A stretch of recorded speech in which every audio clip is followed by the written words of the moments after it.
Hello, इसके ज्ञान channel पर आपका स्वागत है। मैं हूं सत्येंद्र और आज का हमारा टॉपिक है मगध एम्पायर। मगध साम्राज्य प्राचीन भारत का सबसे पुराना साम्राज्य माना जाता है। यह बिहार के दक्षिण में स्थित है। इसका उल्लेख 4 महाजनपद में भी देखा गया है। जैन धर्म और बौद्ध धर्म, इन दोनों का विकास मगध साम्राज्य के अधीन रहा है। मौर्य साम्राज्य और गुप्ता साम्राज्य, ये दोनों साम्राज्य मगध से निकले हैं। महाजनपद में 4 नाम बताए गए हैं: मगध, अवंती, कौशाला और वत्स। मगध राज्य प्राचीन भारत का सबसे ताकतवर राज्य माना जाता है। मगध साम्राज्य की खोज बृहद्रथ ने की थी। इसका उल्लेख महाभारत में है। मगध में कुछ वंशज पाए गए थे। इनमें से पहला है हरियाणा का वंशज, दूसरा है शिशुनाग वंशज और तीसरा नंदा वंशज। अब हम जानते हैं हरियाणा का वंशज के बारे में। इसमें 3 राजाओं का शासन था। अब हम जानेंगे भीमबिसरा के जीवन परिचय के बारे में। भीमबिसरा का जीवन काल 558 बीसी से लेकर 491 बीसी तक का था। भीमबिसरा भाटिया के बेटे थे। उनका शासनकाल 544 बीसी से लेकर 493 बीसी तक का था। वे मगध के राजा थे। वे महात्मा बुद्ध की पूजा करते थे। उनकी राजधानी राजगीर में है। इसे श्रेनिया भी कहा जाता था। ये वह पहले राजा थे जिसकी अपनी एक स्टैंडिंग आर्मी थी। इन्होंने राजनीतिक शक्ति और सत्ता के लालच में एक से अधिक शादियां की। भीमबिसरा की 3 पत्नियां थीं। इनमें से नाम निम्नलिखित हैं। पहला है चेलना, दूसरा है खेमा और तीसरा है कौशाला देवी। उनकी एक ही पॉलिसी थी: कुरुक्षेत्र में जीत हासिल करना और अपने साम्राज्य को बड़ा करना। उन्होंने अपने समय में हंगा को हराया था। इनके समय में एडमिनिस्ट्रेशन काफ़ी अच्छे थे। इन्हें 3 भागों में विभाजित किया गया था। पहला था एग्जीक्यूटिव, दूसरा था जुडिशियरी और तीसरा था मिलिट्री।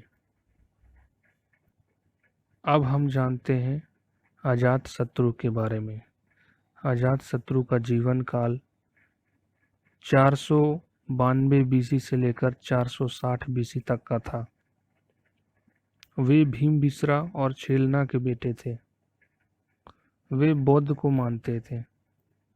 उन्होंने अपने पिता का कत्ल करके उसकी राजगद्दी पर राज करने लगे।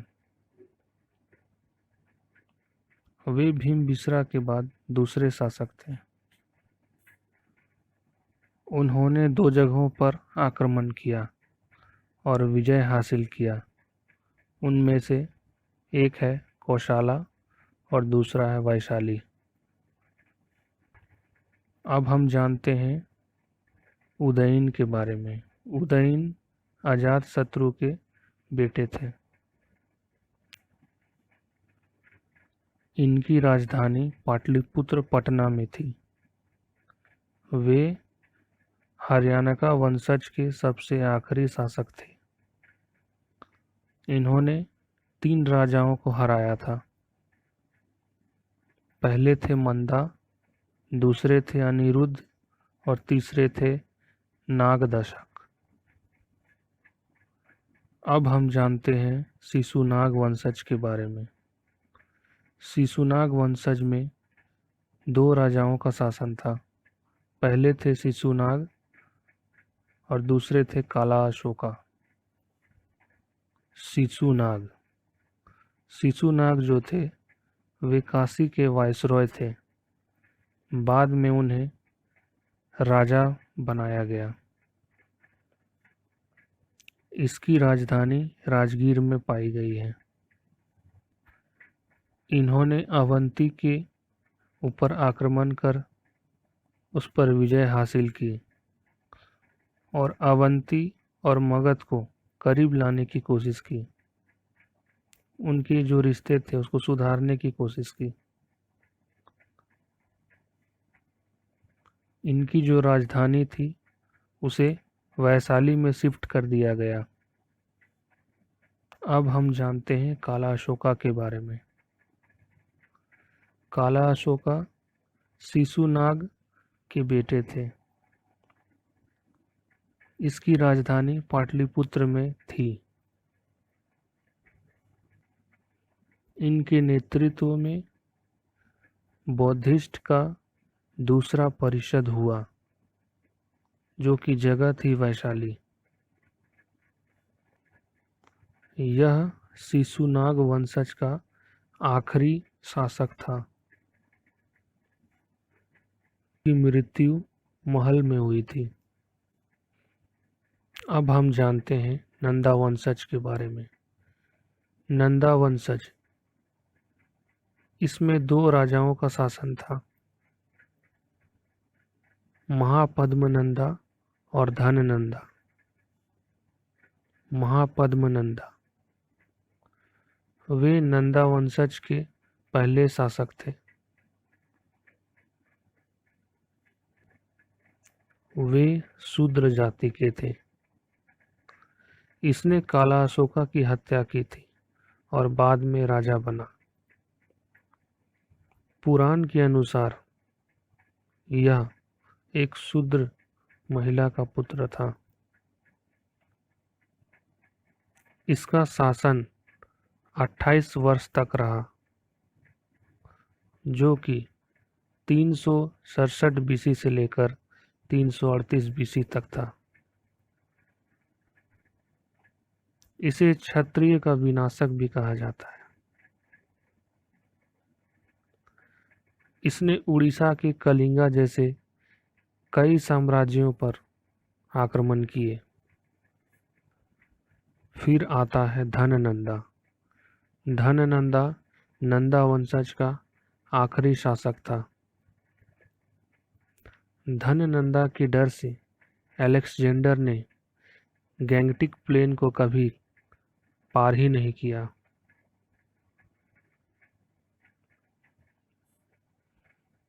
प्राचीन भारत का सबसे ताकतवर राजा धननंदा को माना जाता है, क्योंकि उसके राज्य में इसकी सेना काफ़ी बड़ी थी। इसमें 2 लाख सैनिक, 3000 हाथी, 2000 तांगे और 20,000 हथियार हुआ करते थे। धननंदा महानंदा का 8वां पुत्र था। इसकी ओरिजिन शूद्र है। इनके कुछ विषयों के कारण यह कभी प्रचलित नहीं हो पाया, क्योंकि यह लोगों पर अत्यधिक कर वसूलता था।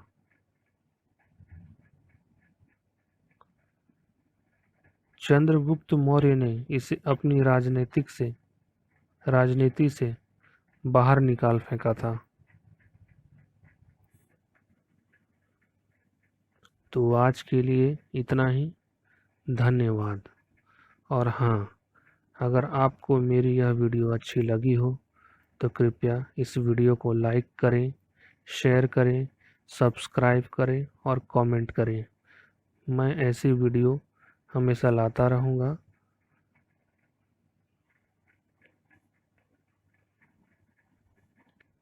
धन्यवाद।